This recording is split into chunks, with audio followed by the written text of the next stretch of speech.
네, 오늘 이렇게 특송이랑 얘기된 게 아닌데 오늘 말씀 주제랑도 너무 맞는 찬양이었던 것 같아요. 사명에 대해서 아마 느헤미야가 불렀을 법한 그런 찬양인데 벌써 좀 저도 너무 감동을 많이 받아서 또 시간을 보니까 아까 제 얼굴은 비슷한 게 예진이 많이 보셨을 거 같고 감동도 다 받아서 설교를 해야 되나 그냥 기도하면 좋겠다 싶은데 그래도 우리 하나님 말씀 같이 나누도록 하겠습니다. 먼저 그 조직 폭력배 아시죠? 이 조직 폭력배와 그 아줌마들의 공통점이 뭔지 아십니까? 이 조직 폭력배와 제가 청년들만 있을 때는 차마 이런 농담을 할 수가 없는데 설교 유머를 조직 폭력배와 아줌마들의 공통점은 첫 번째는 주로 검정색 옷을 많이 입는다. 두 번째는 몰려다니면 소리가 점점 커진다. 세 번째로는 서로를 형님이라고 부른다. 네, 아줌마들도 서로 형님 이렇게 부르시죠. 그리고 마지막 결정적으로 모두 문신이 있다. 네, 여러분들 많이 아줌마들 문신 있으시죠. 네, 또 이 그리스도인들과 조직 폭력배와 또 공통점이 있습니다. 뭐가 있을까요? 네, 조직 폭력배랑 그리스도인들 공통점은 다 피를 서로 나누어 마신 형제라는 거죠, 그렇죠? 조직 폭력배도 피를 나눠 먹고 우리도 예수 그리스도의 성찬을 통해서 피를 서로 먹고 그래서 우리가 서로를 형제 자매로 이렇게 부르지 않습니까? 우리 교회도 아주 막강한 조직입니다. 네, 막강한 조직. 그러니까 우리 조직식으로 한번 인사하겠는데요. 우리 앞뒤 옆에 보시면서 식사는 하셨습니까, 형님? 이렇게 한번 인사해 보시죠. 식사하셨습니까, 형님? 한번 인사해. 서로 문신을 보시면서, 네, 문신이 있으신 분들은 문신을 보시면서 식사는 하셨습니까, 형님? 네, 이렇게 네, 인사. 네, 우리 그리스도인들 아주 강력한 조직입니다, 그렇죠? 네. 네, 오늘 느헤미야 말씀 함께 나누겠는데요. 관심, 공감, 긍휼이라는 제목입니다. 느헤미야 여러분 많이 아시죠? 요즘 저희가 예레미야 새벽에 설교를 계속하고 있는데 이 예레미야는 이 남유다가 망해갈 때쯤 그렇죠? 그때 부름을 받아서 이 남유다가 망할 것이다라고 계속 외치는 그런 이 선지자의 그 안타까운 마음을 담은 하나님의 마음을 담은 그런 말씀 선포가 이어지고 있죠. 오늘 이 느헤미야는 이 유다가 이제 잡혀가서 망하고 586년에 망하고 70년 동안 포로 생활을 겪은 다음에 이제 돌아오게 됩니다. 이 고레스 왕이 보내주게 돼서 70년 지나 1차 포로 귀환이 있고 이 수룹바벨을 통해서 1차 포로 귀환이 있고 그 이후로 2차가 이제 에스라에 의해서 진행됐는데 이 포로 귀환이 사실은 굉장히 단시간에 이루어진 것이 아닙니다. 그래서 1차와 2차 귀환할 때 80년이라는 시간이 있었고요. 그래서 이제 에스라 주도로 2차 귀환을 한 다음에도 또 귀환이 여러 차례 이어지는데 오늘 이 느헤미야의 배경은 이 에스라 시대에 아마 이제 포로가 귀환하기 시작한 지 이제 100년 정도 지났을 때 일어난 일입니다. 그러니까 이 포로 귀환해서 다시 성을 짓고하는 과정이 굉장히 어려웠죠. 여러분 다 아시는 것처럼 그때 있었던 이야기입니다. 오늘 1절 말씀부터 보시면 이 하가리아의 아들 느헤미야의 말이다 이러면서 아닥사스다 왕 제20년 기슬월에 내가 수산궁에 있는데 이러면서 시작하고 있습니다. 이 수산궁은 에스라서에도 나오는데요. 이 바사 제국, 이 페르시아죠, 그렇죠? 이 바사 제국의 겨울 왕국이었다가 수도가 되었던 중요한 성입니다. 이 성에 느헤미야가 왕의 술관원으로 오늘 11절에 나오는데 왕의 술관원으로 있던 사람이 느헤미야입니다. 느헤미야 왕의 술관원 여러분 많이 들어서 아시는 것처럼 이 왕의 술을 맡은 사람입니다. 술에 독이 있는지 없는지 보는 것뿐 아니라 왕한테 술을 권하고 술을 마시면서 말벗이 되어주고 이 정치론 이 여러 가지 현안들을 논의하고 그렇게 되는 굉장히 높은 직책으로 이 느헤미야가 있었죠. 근데 이 느헤미야를 아마 생각해 보시면 느헤미야는 아마 이민 2세 아니면 3세였겠죠. 유다가 망한 지가 벌써 포로 생활이 70년이고 또 포로 귀환이 한 100년 정도 걸렸기 때문에 이 느헤미야는 3세가 아니라 이민 3세, 4세 굉장히 오래되었던 이 역사 가운데서 태어났던 사람입니다. 근데 그럼에도 불구하고 이 외국에서 그 왕에게 높은 위치까지 올라간 사람인 거예요. 느헤미야 참 대단한 인물이죠. 근데 눈여겨봐야 될 것은 이 느헤미야가 성공하고 출세한 이민 3세 내지는 4세 정도 될 것 같은데 그런 출세한 이 사람이 이 외국에서 살고 있는데, 이 2절에 형제인 가운데 하나의 하나니가 두어 사람과 함께 유다에서부터 왔을 때 그 소식을 물어봅니다. 사로잡힘을 면하고 남아있는 유다와 예루살렘 사람들의 형편을 물은즉 하면서 이 형편을 물어보고 있습니다. 저는 오늘 말씀을 보면서 이 형편을 묻는 이 느헤미야, 사실 얼마나 큰 관심이 있을까요?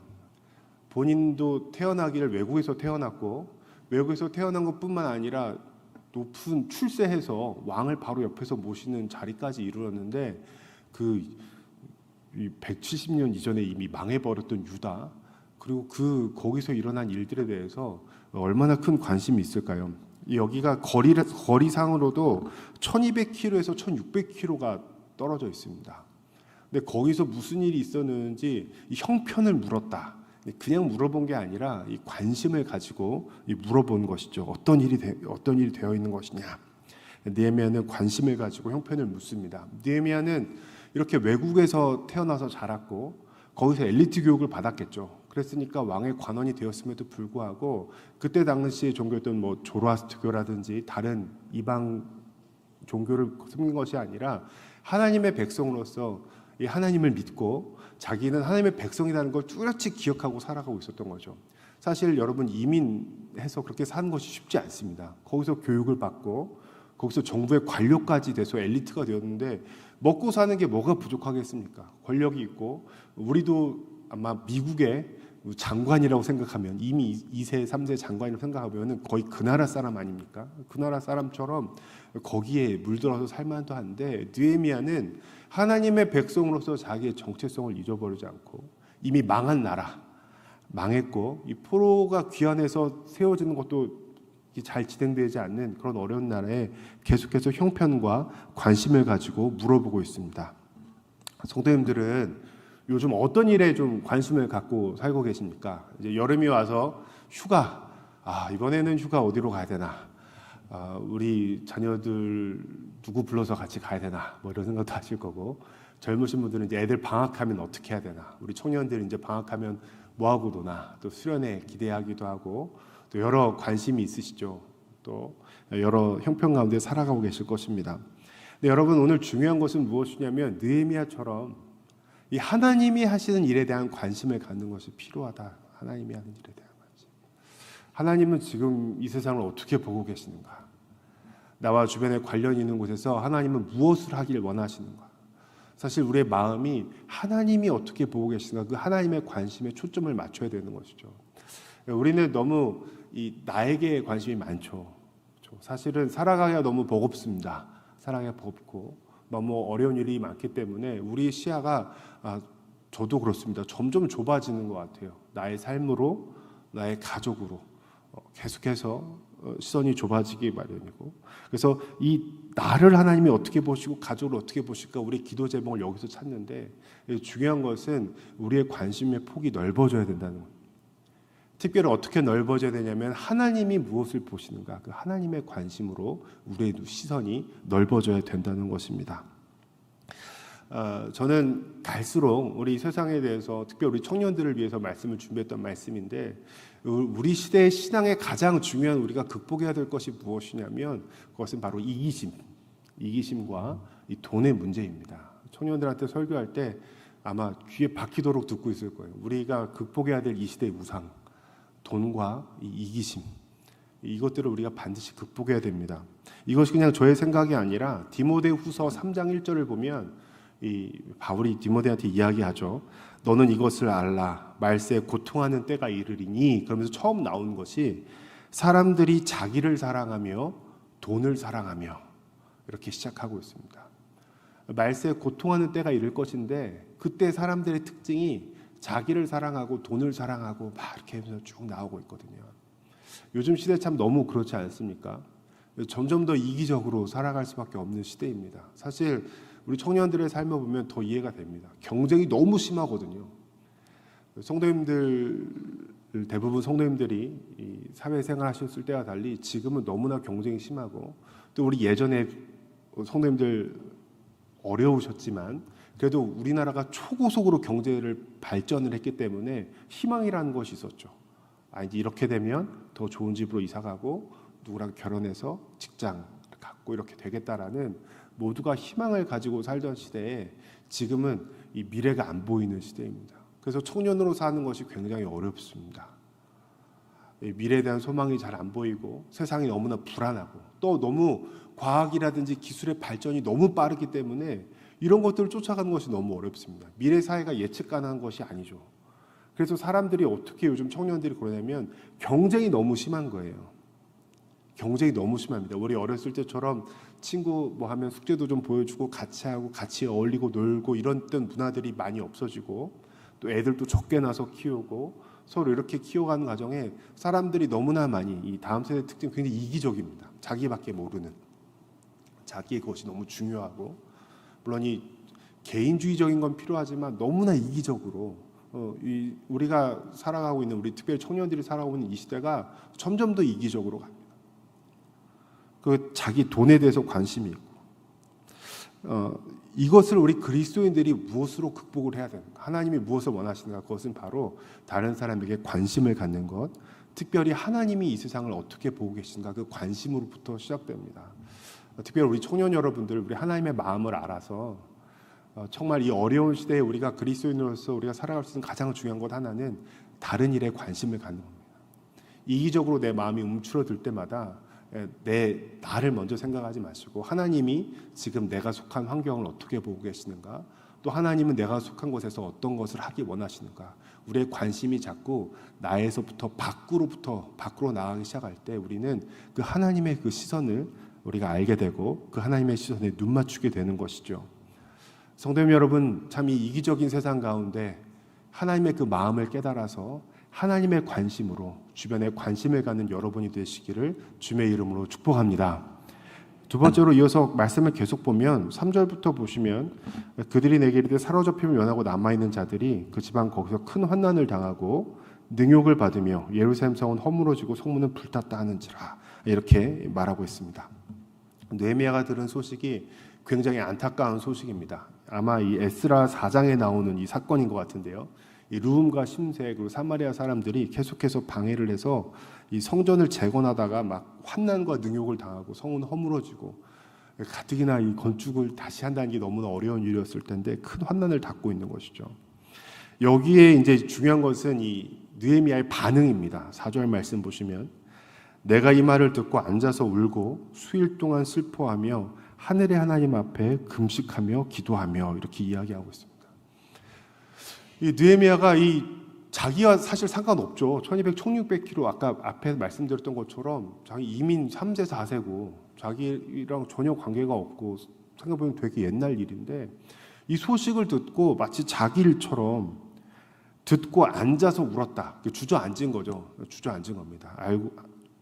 울고 수일 동안 슬퍼하며 하늘의 하나님 앞에 금식하며 기도하며 이 슬퍼서 음식을 먹지 못해서 기도만 나오는 거죠. 작정 금식 그런 느낌이 아니라 너무나 이 조국인 이 유다의 그 하나님의 성전들이 회파되고 어렵다는 걸 듣고 자기 일처럼 그렇게 막 울면서 막 금식을 하면서 하나님한테 기도했다.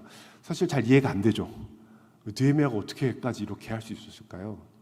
이것은 그 하나님의 백성이라는 자기에 대한 인식과 함께 그 타인의 고통을 내 것으로 느끼는 이 공감이 있었기 때문입니다. 이 소식이 그냥 멀리서 들려온 소식이 아니라 자기 일처럼 그 공감이 되는 거죠. 같은 아픔을 느끼게 되는 것입니다. 우리는 참 공감이 없는 시대를 살고 있습니다. 공감이 없습니다. 누가 얘기를 하면 어려운 일을 당하고 기쁜 일을 당하고 그래도 그래 축하해 이렇게 하는 것들이 너무나 예전과 같이 같은 것으로 느끼고 정말 진심으로 축하하고 진심으로 함께 아파하고 하는 것들이 점점 사라지고 있습니다. 그래서 저희 젊은 세대에서 이런 말 많이 합니다. 영혼이 없다. 말은 하는데 영혼이 없다. 칭찬하는데 영혼이 없는 칭찬. 그래 축하해. 좋겠다. 잘 됐어. 그래 저런 힘들겠네. 아프겠다. 말은 하고 같이 관심은 가져주는 것 같은데 공감하는 느낌이 안 드는 거예요. 영혼이 없다 이렇게 이야기하죠. 이런 일들이 우리 주변에도 너무나 많습니다. 저도 점점 이 공감하는 게 사람들이 바빠져서 그럴 걸까요? 바빠지기도 하고 경쟁도 많고 그렇기 때문에 주변 사람들한테 관심 없는 것도 그렇고 관심이 있고 막 물어보고 그 사람이 공감해 주는 경우도 많이 없어요. 성도님들도 그런 경우 좀 많이 있으시죠.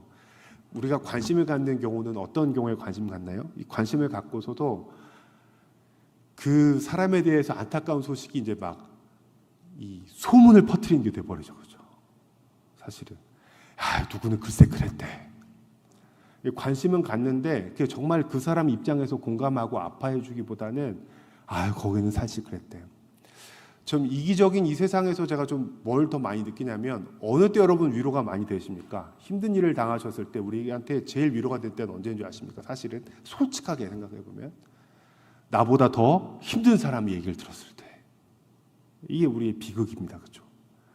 나보다 더 힘든 사람 얘기를 들었을 때 뭔지 모르게 위로가 되는 거예요. 그리고 그 사람 얘기를 막 나누면서 나는 아니다라는 안도까지 느끼게 됩니다. 이것이 우리 마음이 굉장히 메말라 있다는 증거인데요.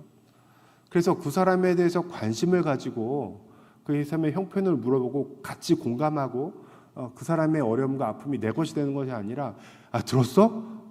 그 집 사실 이렇게 됐대. 이렇게 됐대. 이라고 이야기는 하는데 사실 그것이 같이 아파하고 힘들어해 주고 싶은 마음도 있지만 사실은 거기서 어떤 다른 마음이 막 있죠.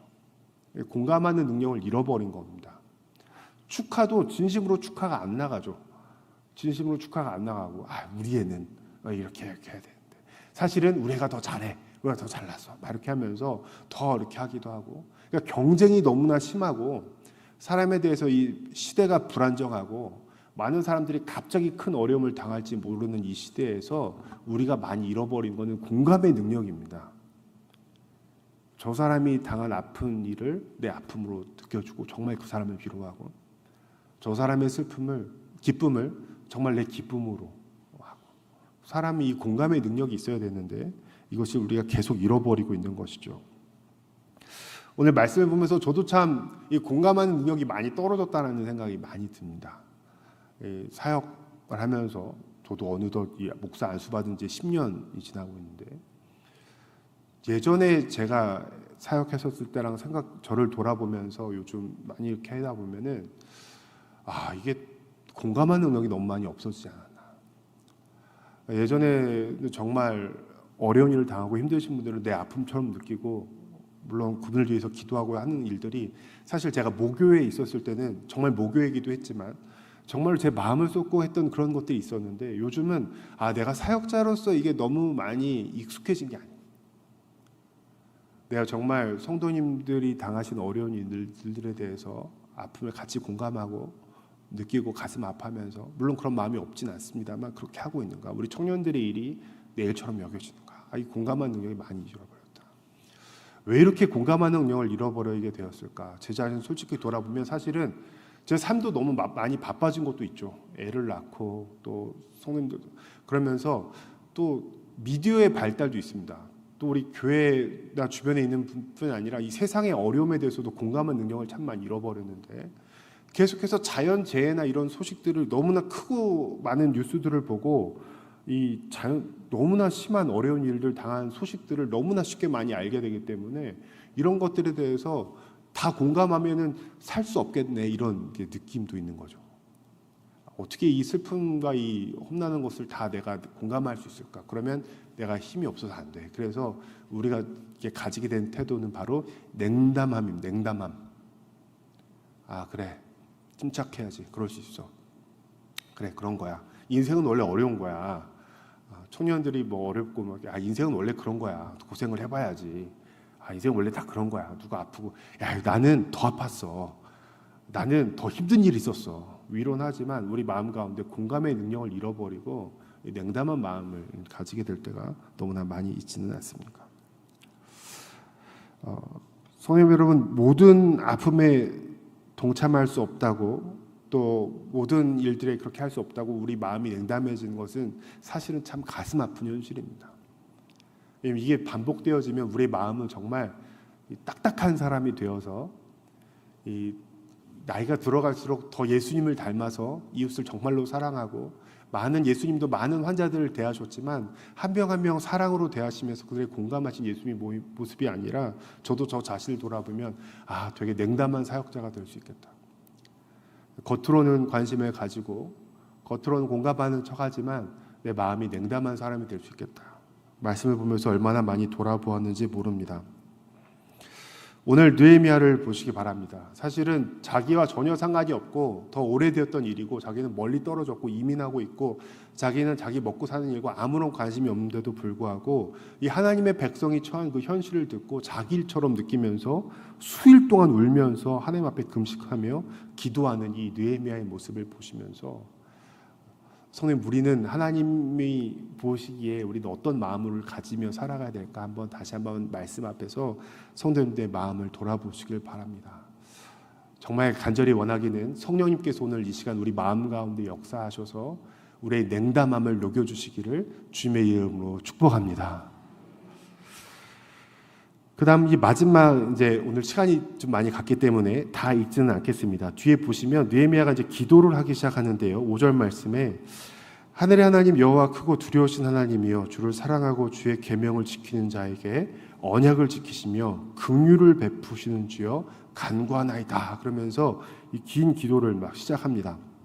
근데 이 느헤미야의 나중에 이 기도에 응답받는 사람들의 기도의 공통점은 꼭 이 하나님의 언약을 붙들고 기도한다는 것이죠. 그래서 중요한 이 언약을 기억하면서 느헤미야는 기도합니다. 뒤에 이 6절부터 7절, 8절에 종이 이스라엘 자손을 위해서 주야로 기도하며 범죄를 자복하오니 눈을 여시다 종의 기도를 들어주십시오. 나와 내 아버지 집이 범죄했습니다. 하지만 주님 옛적에 모세에게 명령하셔서 8절에 범죄하면 흩을 것이지만 9절에 만일 내게로 돌아와 계명을 지켜 행하면 쫓긴 자가 하늘 끝에 있을지라도 내 이름을 두르라고 택하신 곳에 돌아오게 하신 말씀을 청하건대 기억하옵소서 하면서 이 느헤미야가 간절하게 주님, 이 하나님 우리가 지은 죄악 때문에 우리가 다 이렇게 쫓겨났지만 하나님께서 그래도 약속하시지 않았습니까? 우리가 다시 돌아와서 회개하고 하나님의 계명을 지키면 하늘 끝에 쫓겨 있을지라도 하나님이 모으시겠다라는 말씀을 좀 기억해 주십시오. 이렇게 느헤미야가 기도하고 있습니다. 여기서 좀 보고 싶은 것은 이 6절의 말씀, 6절 하반부에 종의 기도를 들으시옵소서 나와 내 아버지의 집이 범죄하여 이렇게 기도하고 있어요. 나와 내 아버지의 집이 범죄하여. 그냥 공감하는 거, 아 그래 너 그렇게 아파, 너 그렇게 힘들구나, 아 그렇게 어려운 일이 있구나, 저런 어떡하지, 이걸 넘어서 지금 느헤미야의 고백은 나와 내 아버지의 집이 범죄하여 이렇게 나가고 있죠. 내가 잘못한 것이라는 겁니다. 나와 그것이 떨어진 것이 아니라 이렇게 처한 현실이 나와 내 아버지의 집의 잘못입니다. 이해가 안 되시지 않습니까? 그냥 따지고 보면 느헤미야는 정말 외국에서 태어나서 한참 후에 태어나서 이 높은 자리에 올라간 그런 전혀 또 외국에서 평생 살아온 전혀 관심 없는 삶에도 불구하고 이 하나님의 백성이라는 정체성이 있었기 때문에 지금 이렇게 처하고 있는 일들이 남의 나라에 멀리 떨어진 옛날 내 고국에서 벌어진 일이 아닌 거예요. 그렇게 된 원인도 그 사람들의 잘못이 내 태어나기 전 일이니까 이게 아닌 거예요.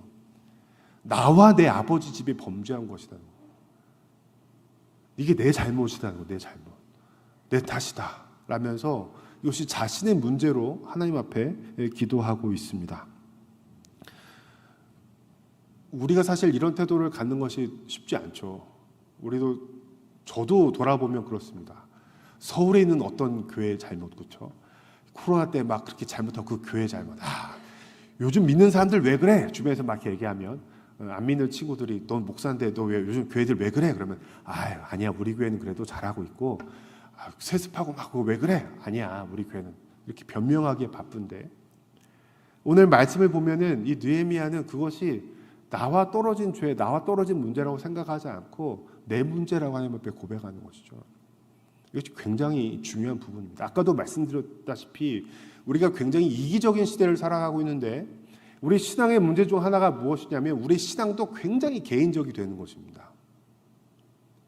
하나님은 온 세상을 다스리시고 온 세상을 통치하시는 분이시고 더 나아가서 모든 교회는 예수 그리스도를 주로 고백하는 모든 교회는 예수 그리스도를 머리로 해서 모두가 다 같은 하나의 교회인데 우리 가운데 그런 의식들 잘 느껴지지 않죠. 교회들마다 다 다른 교회라고 생각을 합니다. 다 다른 문제라고 생각하고 그래서 우리 신앙이 굉장히 개인적이 되어서 하나님과 내 문제만 가지고 하고 있지 이 모든 한국교회 아픔을 내 아픔으로 받아들이지 못하죠. 그거는 그 교회 목사님이 우리 교회는 좋아서 다행이야. 그런데 예레미야 선지자뿐만 아니라 많은 이 선지자들이 하는 표현을 보면은 선지자들이 범한 죄도 아닌데 그것을 자기의 죄로 고백하면서 회개하고 있습니다. 왜냐하면 하나님께서 우리를 공동체로 보시는 분이라는 걸 알았기 때문이죠. 하나님이 너 이스라엘아, 너 유다의 죄야 이렇게 이야기하시는 것이 나는 그런 삶을 안 살았지만 우리가 속한 공동체로 하나님은 우리를 부르시기 때문에 그것이 곧 나의 죄라는 그 인식들을 같이 하고 있는 것입니다. 하나님은 우리를 공동체로 보시죠. 그래서 선지서를 요즘 묵상할 때 마음이 얼마나 뜨끔한지 모릅니다. 하나님이 너 나만의 교회야. 지금 대한민국에 있는 너 교회들아, 세습을 하고 돈과 명예를 쫓아가고 이런 교회, 사랑이 없는 교회들아, 하나님 전 아닌데요, 우리 여성동 교회는 아닌데요, 이렇게 이야기할 것이 아니라 하나님이 우리를 공동체로 보시고 부르실 때 우리는 그 책임이 없다고 생각하는데 그것이 아니라는 거죠. 하나님 우리를 다 같이 바라보신다. 이런 의식이 있기 때문에 느헤미야는 멀리 떨어져 살고 전혀 관계가 없고 그런 삶이었지만 나도 하나님의 백성이다라는 그 자기 그 신앙 때문에 이것이 나의 일이 됩니다. 나의 일이 됩니다. 그냥 공감이 뛰어난 사람이 아니에요. 이 하나님의 처한 백성의 현실이 나의 현실입니다. 그렇기 때문에 이렇게 하나님 앞에 나의 문제, 나와 내 아버지 집이 범죄하여서 이런 일들이 생긴 겁니다라고 하나님 앞에 진정한 회개를 하면서 나아가게 되는 것이죠. 이 긍휼이라는 단어입니다. 긍휼이라는 단어는 컴패션, 영어로 이렇게 얘기하는데 함께, 패션, 고통받는다 이런 뜻입니다. 이 컴패션의 원래 어원인 라틴어를 살펴봐도 파티와 쿰, 함께 고난받는다라는 뜻입니다. 긍휼 이런 것은 함께 고통받는다는 거예요. 함께 고통받는다. 이제 그 긍휼이 여긴다는 것은 그냥 우리는 긍휼이라는 단어 하면 그냥 무조건 불쌍히 여긴다고 생각하는데 그 긍휼이라는 단어는 나도 같이 고통받는다. 공감을 넘어서서 이제 내 문제가 되는 거죠. 내 문제가 되는 겁니다. 그 어려운 사람이 처한 현실이 내 고통이 되는 겁니다. 내 고통, 내 처한 현실. 지금 느헤미야는 이 관심을 갖는 것에서 나아가서 공감하는 것에 더 나아가서 이제는 느헤미야 자신의 문제가 되어서 하나님 앞에 자신의 문제로 기도하고 있는 것입니다. 긍휼히 여기는 마음을 갖는 것이죠. 성도님 여러분, 이 시대에 우리가 가져야 될 그리스도인으로서 우리가 가져야 될 가장 중요한 것은 관심하고 공감 갖는 것뿐 아니라 이 긍휼히 여기는 마음을 우리가 갖게 되는 것입니다. 우리도 신앙이 너무나 이기적이 돼서 주님 이건 내 문제 아니잖아요. 주님 아니면 아예 생각도 안 하고 그런 것이 아니라 이 모든 아픔과 고통이 나의 문제가 돼야 되는 것이죠. 한국교회에 이렇게 몰락하고 있는 것들, 다음 세대 주일학교들이 사라지고 어려워지고 있는 것들, 또 세상에뿐만 아니라 세상에 일어나고 있는 여러 가지 재해와 지금 어제도 계속해서 오송과 비가 계속 내리고 있어서 예산, 공주 이런 데 산사태와 너무 많은 슬픔들이 있는데 이것들을 보면서 이 아픔과 고통이 그냥 공감을 넘어서서 그것이 이제 나의 고통으로 다가오는 것입니다. 왜 그러냐면 하나님이 그 일을 고통스러워하시기 때문에, 하나님의 그 긍휼하심 때문에 우리도 같은 긍휼을 갖게 되어야 되는 것이죠. 성도님 여러분들, 서로를 돌아보지 않는 시대에 관심을 갖고 공감을 넘어서서 긍휼의 사람이 되시기를 주님의 이름으로 축복합니다. 느헤미야라는 이 이름의 뜻이 여호와의 위로입니다. 느헤미야, 여호와의 위로. 이 느헤미야를 통하여서 이 한 사람이 전혀 그러지 않아도 되는 한 사람이 하나님의 일에 대해서 관심을 갖고 공감하고 긍휼히 여기는 이 마음을 갖고, 이제 사실은 이 느헤미야 뒤에 이어진 이야기 잘 아시죠? 왕 앞에서 얼굴이 막 근심하고 있다가 왕이 무슨 일이냐 물어봐서 막 얘기해서 왕의 지원을 받아서 막 재건하는데, 사실 왕 앞에서 안색을 이렇게 찌푸리고 있는 건 사실 사형감이죠. 그런데 이 느헤미야는 목숨을 걸고 이 왕 앞에 자기 문제를 이야기하면서 하나님의 일에 동참하게 되는 그런 느헤미야의 삶이 되게 됩니다. 특별히 청년 여러분, 긍휼의 사람이 되기를 주님의 이름으로 축복합니다. 세상은 너무나 이기적이죠. 여러분이 직장에서 만나는 사람들이 얼마나 힘든 사람들인지 압니다. 서로를 어떻게든 질밟고 경쟁해서라도 올라가야 되는 그런 이 시대 가운데 여러분이 그리스도인으로 사는 것이 너무나 쉽지 않죠. 그리스도인으로 산다는 것은 그냥 일주일에 한 번 교회 오고 그냥 찬양하고 기도하는 사람이라는 것이 아니라 하나님이 원하신 대로 순종하면서 살아가는 것이 그리스도인입니다.